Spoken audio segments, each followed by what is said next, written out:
Solo travel tip for all the girlies that want to travel solo but are afraid to do so. Part 1. I've been traveling solo for 13 years and I've learned a thing or two, and I'm going to share those tips with you.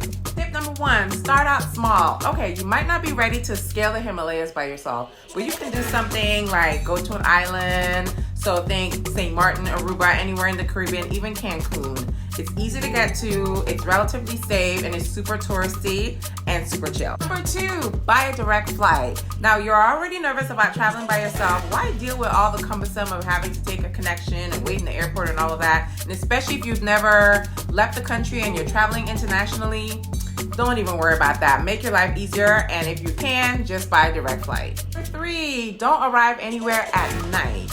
It's dark, you can't see where you're going. You know, if there was an emergency and you had to make a phone call, you don't want things to be closed. And also, if something happens to your bags, you want to be able to resolve those things while the offices are open.